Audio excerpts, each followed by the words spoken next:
মেমারিতে রহস্যজনক মৃত্যু ঘিরে চাঞ্চল্য। কলেজে যাওয়ার কথা ছিল সকালেই, কিন্তু ডাকাডাকিতেও সাড়া মেলেনি। বন্ধ ঘরের দরজা খুলতেই মুহূর্তে বদলে যায় সবকিছু। নিঃশব্দে নেমে আসে শোকের ছায়া। মৃত তরুণীর নাম প্রিয়াঙ্কা সাধুখা, মেমারি কলেজের দ্বিতীয় বর্ষের মিউজিকের ছাত্রী।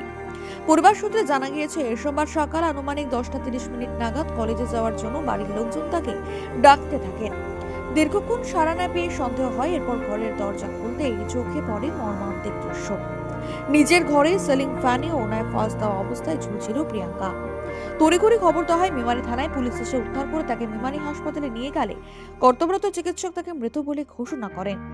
বিকেলে মৃতদেহ আনা হয় মেমারি থানায়। প্রাথমিক তদন্তে প্রেম ঘটিত কারণে চরম সিদ্ধান্ত নেওয়ার সম্ভাবনার কথা উঠে এলেও কি এমন ঘটল যে 19 বছরের এক ছাত্রীকে এমন সিদ্ধান্ত নিতে হলো, তা ঘিরে উঠেছে একাধিক প্রশ্ন।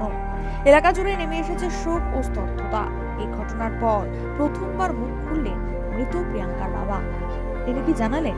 পরিবারের দাবি কি বলছে অন্য কোনো দিকের ইঙ্গিত? ওর একটা ছেলের সঙ্গে সম্পর্ক ছিল। কাল রাত্রিরে কিছু কথা কাটাকাটি হচ্ছিল, শুনতে পেয়েছি। এবার রাতে অনেক রাত অবধি কথা বলতো ওই ছেলেটার সঙ্গে। তো তারপরে আজকে সকালবেলা কলেজ যাওয়ার কথা। তো যখন 11টা বেজে গেছে, যখন নাবছে না, ফোন করছি, ফোন ধরছে না।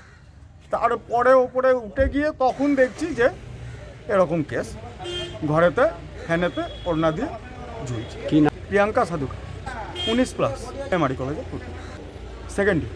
ও মিউজিকে পড়তো। বাড়ির সঙ্গে কোনো কিছু হয়নি। আচ্ছা হ্যাঁ, তবে ওই ছেলেটার সঙ্গে কালকে রাত্রিরে কথা কাটাকাটি হচ্ছিল। আচ্ছা, সেটা আপনারা জানতেন?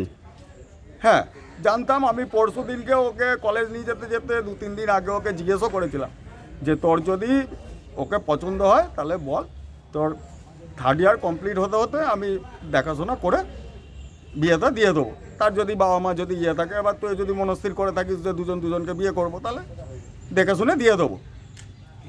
বললো হ্যাঁ বাবি, আমি দেখেছি মোটামুটি ভালো। ঠিক আছে, তাহলে এখন কলেজটা কমপ্লিট করে না, তারপরে দেখে দিয়ে দেবো। হ্যাঁ, ছেলেটা গেছে তো আমি অভিযোগ করবো। কি নাম? বাড়ি হচ্ছে রসুলপুর। ও বাইরে কাজ করে, আমি বাবা।